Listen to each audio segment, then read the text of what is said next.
14 नवंबर को जन्मे इलाहाबाद में कश्मीरी पंडित जवाहरलाल नेहरू और भारत देश के प्रथम प्रधानमंत्री, जिन्होंने लगभग 17 साल भारत देश में प्रधानमंत्री पद का लाभ उठाया और देश को कई बुलंदियों तक ले गए।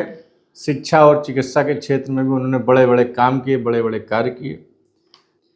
14 नवंबर पूरे देश में बाल दिवस के रूप में मनाया जाता है, क्योंकि चाचा नेहरू जो थे वो बच्चों से बहुत प्रेम करते थे, स्नेह करते थे। लगभग 17 वर्ष उन्होंने भारत की बागडोर संभाली, हिंदुस्तान की बागडोर संभाली। हालांकि कांग्रेस कमेटी खुद नहीं चाहती थी कि पंडित जवाहरलाल नेहरू भारत के प्रथम प्रधानमंत्री बने। जब इसमें वोटिंग हुई थी तो सबसे ज़्यादा वोट सरदार वल्लभ भाई पटेल को मिले थे, मगर महात्मा गांधी जी ये चाहते थे कि पंडित जवाहरलाल नेहरू उनके चाहते थे और वो प्रधानमंत्री बने। महात्मा गांधी जी के एक बार कहने पे सरदार वल्लभ भाई पटेल ने अपना नाम वापस ले लिया और इस प्रकार पंडित नेहरू भारत के प्रथम प्रधानमंत्री बने। उसके बाद उनके परिवार से इंदिरा गांधी बनी, फिर उनके पोते राजीव गांधी बने, उसके बाद नरसिम्हा राव बने, मनमोहन सिंह बने। तो लगभग 50-60 साल जो है कांग्रेस ने भारत देश में राज किया है और इस बीच में उन्होंने कई बड़े बड़े काम भी किए। जैसे कि इंदिरा गांधी ने पाकिस्तान को तोड़ के बांग्लादेश बना दिया और इंदिरा गांधी ने इमरजेंसी भी लाई। इमरजेंसी में कई लोगों को जेल में भी डाला। उसी इमरजेंसी के बीच में जेपी आंदोलन तैयार हुआ। जेपी आंदोलन से 2 प्रधानमंत्री और निकल के आए, जिनका नाम वीपी सिंह और चंद्रशेखर है। हालांकि लंबे समय तक ये लोग नहीं रह पाए, मगर कुछ ही समय तक रह पाए, लेकिन देश के प्रधानमंत्री ये लोग रहे। अच्छा, मैं आपको ये सब क्यों बता रहा हूँ कि देश के प्रधानमंत्री कौन कौन रहा, कैसे कैसे रहा, किन्होंने राज किया। जैसे भारतीय जनता पार्टी कहती है कि 70 साल कांग्रेस ने राज किया, तो अगर हिस्ट्री आप देखेंगे तो 70 साल कांग्रेस ने राज नहीं किया है। उन 70 सालों में जनता दल ने भी राज किया है, जो बाद में भारतीय जनता पार्टी भी उसी से निकल के आई। भारतीय जनता पार्टी जो है उसी से, जनता दल से ही निकल के आई। कुल मिला के जितने भी नेता थे वो सारे पुराने नेता कांग्रेसी ही थे और कांग्रेस में ही रहे। मनभेद होने से पार्टियां बनी, लोगों ने चुनाव में उसका फायदा उठाया और राज भी किया।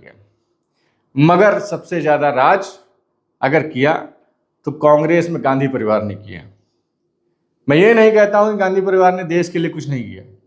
गांधी परिवार ने देश के लिए बहुत कुछ किया। जैसे कि राजीव गांधी ने इलेक्ट्रॉनिक क्रांति लेके आए। राजीव गांधी, संजय गांधी बहुत एग्रेसिव थे, मारुति संजय गांधी लेके आए। हालांकि संजय गांधी का एक्सीडेंट में मौत हो गई उनकी, तब राजीव गांधी को राजनीति में लेके आया गया, क्योंकि राजीव गांधी की राजनीति में रुचि नहीं थी। जब भाई नहीं रहे तो उनको रुचि क्रिएट की गई उनकी, और नतीजा ये हुआ कि वो भी जो है प्रधानमंत्री बने और उनका भी तमिलनाडु में उनके ऊपर हमला हुआ और उनकी भी मृत्यु हो गई। उसके बाद पीवी नरसिम्हा राव लगभग 5 साल प्रधानमंत्री रहे।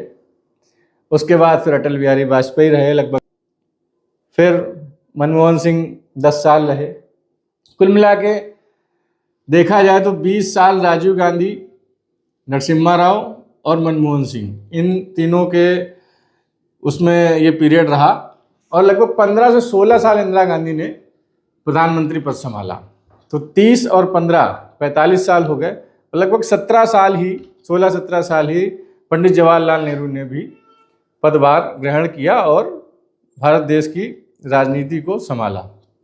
तो लगभग कुल मिला के देखा जाए तो 60 साल कह सकते हैं कि 60 साल कांग्रेस पार्टी ने भारत देश में राज किया। अब कहना यह है लोगों का कि ये कश्मीरी पंडित थे और भारतीय जनता पार्टी कहती भी है कि जो है इनके खानदान का कोई अता पता नहीं है। तो खानदान की बात तो नहीं कही जाएगी, मगर देश के लिए समर्पण कितना नेताओं ने किया और किस प्रकार किया वो मायने रखता है।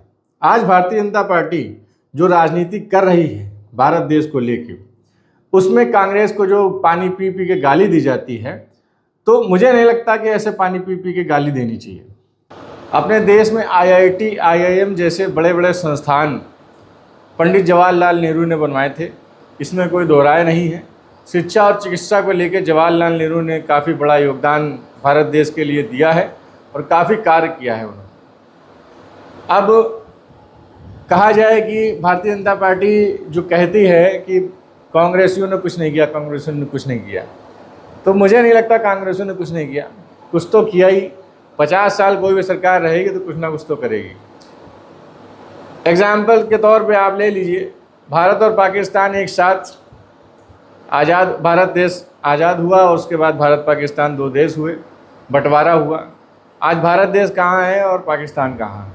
तो ऐसा नहीं है कि ये तरक्की जो भारत देश की हुई है सिर्फ 10 सालों में हुई है। ये तरक्की भारत देश की 70-75 सालों से चली आ रही है, निरंतर चली आ रही है। तभी हमने और आपने इतना डेवलपमेंट देखा है और इस डेवलपमेंट के हम लोग गवाह हैं और उसका हम लोग आनंद भी ले रहे हैं। जग जाहिर है कि भारतीय जनता पार्टी सिर्फ मंदिरों पे, धर्म पे, जाति पे राजनीति करती है।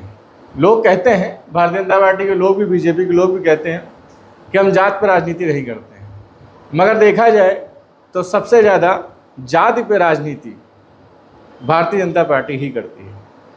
क्यों करती है? उसका कारण है क्योंकि वो जानती है अपने इतिहास में जो जाति को लेके लोगों के मन में द्वेष और जो भावनाएं हैं, उससे हम जितना अच्छा खिलवाड़ कर सकते हैं वो खिलवाड़ हम पढ़े लिखे आदमी से, पढ़े लिखी जनरेशन से नहीं कर सकते हैं। और अपने हिंदुस्तान में 140 करोड़ की जनसंख्या में मुझे लगता है कि 50% लोग इलिटरेट हैं। इलिटरेट कैसे हैं? आप कक्षा 8 पढ़ लीजिए, हाई स्कूल कर लीजिए, इंटर कर लीजिए, वो आपकी लिटरेसी में काउंट नहीं होगा। जब तक आप अपनी शिक्षा को ठीक से जानेंगे नहीं, पहचानेंगे नहीं, तब तक आप लिटरेट नहीं कहलाएंगे। करने को आपने डिग्री कर ली, लेकिन उस डिग्री का आपको कोई मतलब नहीं पता, उस डिग्री से कोई आपका कोई वास्ता नहीं है, उस डिग्री का आप कोई इस्तेमाल नहीं कर पा रहे हैं, तो आप इलिटरेट ही हुए। डिग्री आपकी बीटेक है, मगर आप सड़क पे बेच रहे हैं पकौड़ा और चाय। जैसा कि अपने यशस्वी प्रधानमंत्री जी ने कहा था, पकौड़ा और चाय भी कोई बुरी चीज़ नहीं है, ये एक स्टार्टअप इंडिया का पार्ट है और ये भी एक रोज़गार है। तो जब पकौड़ा और चाय भी एक रोज़गार है, एक स्टार्टअप इंडिया है, तो लोग काफ़ी युवा उनसे प्रभावित हुए और प्रभावित होकर उन्होंने स्टार्टअप इंडिया के नाम पे लड़कियों ने, लड़कों ने मोमोज बेचना, चाय बेचना, अंडे बेचना, ये सब शुरू कर दिया, पकौड़े बेचना शुरू कर दिया। तो इसको कुल मिला के कहीं ना कहीं लिटरेट नहीं, इलिटरेट की संज्ञा में ही लाया जाएगा। जब तक आप पढ़ेंगे नहीं, सही शिक्षा का ग्रहण नहीं करेंगे, तब तक आपको लिटरेसी का मतलब पता नहीं चलेगा। तो कांग्रेस पार्टी में जो प्रथम प्रधानमंत्री जो पंडित जवाहरलाल नेहरू जी थे, उन्होंने इस पे बहुत ध्यान दिया था, इस पे बहुत काम किया था। तो उस समय पे 1947 से लेके 1964 तक भारत देश ने कहीं ना कहीं बहुत तरक्की की थी और काफ़ी बदलाव भारत देश में देखने को मिले थे। मेरा सिर्फ ये कहना है कि लिटरेसी को समझिए, जानिए और उसी हिसाब से आप अपने देश की दशा और दिशा दोनों को बदलने की कोशिश करिए। अगर आप ये सोच रहे हैं कि नहीं, देश की दशा और दिशा हमारे देश के सिर्फ नेता ही बदल सकते हैं, जनता के अंदर दम नहीं है, ताकत नहीं है, पावर नहीं है, तो ये आप बिल्कुल गलत सोच रहे हैं। इसका मतलब आपको लोकतंत्र की परिभाषा ही नहीं पता है। लोकतंत्र वो है जिसमें आप में और हम में डिसीजन लेने की क्षमता हो और ताकत हो। चुनाव सिर्फ आपको हमारे लिए होता है, नेताओं के लिए नहीं होता है। हमें ही चुनना है सही नेता, असली नेता और सच्चा नेता क्या होता है। आजकल आप लोग देख ही रहे हैं कि 10 साल की राजनीति भाजपा की कैसी रही है और अभी जो इंडिया अलायंस बना है उसको देखते हुए भारतीय जनता पार्टी कितना डर गई है। अपने उत्तर प्रदेश में भी भारतीय जनता पार्टी के जो केंद्रीय नेतृत्व है, दिल्ली में जो बैठे नेता हैं, उनको अपने उत्तर प्रदेश के मुख्यमंत्री, यशस्वी मुख्यमंत्री योगी जी पर भरोसा अभी भी कायम नहीं हुआ है। उसको लेके बड़ा ही संशय चल रहा है दिल्ली में। संशय कैसे चल रहा है वो भी आप लोगों को पता होगा। राजभर जो पानी पी पी के गाली दिया करते थे भारतीय जनता पार्टी को, आज वो भारतीय जनता पार्टी के अभिन्न अंग बने घूम रहे हैं। ये बात माननीय योगी जी को अखरी और उन्हें पसंद नहीं आया। हालांकि सत्ताधारी लोग जो केंद्र में बैठे हुए दिल्ली वाले लोग जो हैं, उनका आदेश और उनका कहना है कि आप कुछ भी करिए, राजभर को और दारा सिंह चौहान जो घोसी चुनाव हार गए उनको मंत्री बनाइए। तो लोगों में खुशी की लहर समाज के उनके राजभर के लोगों में आ गई कि अब राजभर जी फिर से मंत्री बनेंगे दोबारा। मगर अभी तक अपने यशस्वी मुख्यमंत्री जी ने इस पर कोई फैसला नहीं लिया है और वो भी अड़े हुए हैं, क्योंकि वो भी एक बहुत ही प्रभावशाली आदमी है। उनका प्रभाव सिर्फ उत्तर प्रदेश में नहीं रहा है, पूरे भारत देश में है। हिंदू का चेहरा है और स्टार प्रचारक भी कहे जाते हैं। तो उनको कई लोग लाइक करते हैं, हिंदुत्व का चेहरा बने हुए हैं, उनको लोग पसंद करते हैं। और वो कहीं ना कहीं देखा जाए तो मोदी और अमित शाह को भी खुली और खड़ी टक्कर देते हैं। तो कहीं ना कहीं ये गले की फांस केंद्रीय नेतृत्व के लिए बनी हुई है। और इसमें मिर्च डालने का काम अभी हाल ही में अयोध्या में जो दीपोत्सव मनाया गया था, Guinness book of world record बना था, उसमें कहने को आया है कि केशव प्रसाद मौर्य जी नहीं गए, जो अपने डिप्टी सीएम हैं यूपी के। वो क्यों नहीं गए, उसका भी कारण लोग अलग अलग तरीके से लगा रहे हैं कि केशव जी नाराज़ हैं, केशव जी खासा नाराज़ हैं और वो अपने ही सरकार के अंदर ओबीसी विधायकों को इकट्ठा कर रहे हैं, ग्रुप बना रहे हैं, ऐसा लोग कह रहे हैं। मैं नहीं कह रहा हूँ, जो मैंने सुना मैं आपको बता रहा हूँ। तो कहीं ना कहीं ये बात उठ के आ रही है कि अंदर ही अंदर लोकसभा चुनाव की तैयारियां चल रही हैं, उसमें सेंध मारी जा रही है और कहीं ना कहीं भारतीय जनता पार्टी को नुकसान पहुंचाने की कोशिश की जा रही है।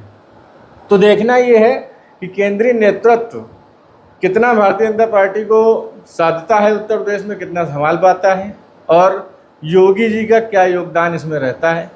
क्योंकि पिछड़ी जाति और अनुसूचित जाति की जो संख्या उत्तर प्रदेश में है, लगभग 70% जनसंख्या है और ये 70% जनसंख्या ही तय करती है कि भारत देश की राजनीति में कौन सी पार्टी आने वाली है। क्योंकि उत्तर प्रदेश में सबसे ज़्यादा लोकसभा सीटें हैं, लगभग 80 सीटें हैं लोकसभा की, और उत्तर प्रदेश से ही दशा और दिशा भारत देश की बनती और बिगड़ती है।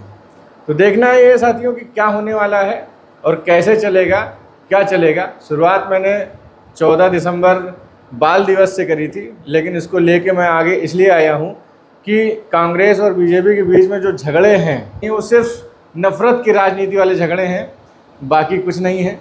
देखना ये है कि इस बार भारतीय जनता पार्टी और कितना भारतीय जनता को आम चुनाव में अपनी ओर खींचती है, आकर्षित करती है। क्योंकि 5 राज्यों में चुनाव ऑलरेडी चल चुके हैं, शुरू हो चुके हैं। इसी से समझ में आ जाएगा, लगभग 60-70% तो समझ में आ ही जाएगा कि आने वाले साल में लोकसभा में आम चुनाव में किसकी सत्ता आने वाली है और कौन अपना प्रधानमंत्री अगला बनने वाला है। फिलहाल के लिए इतना ही, आगे कुछ खबर मिलेगी तो ज़रूर बताऊंगा। आज के लिए इतना ही, बहुत बहुत धन्यवाद।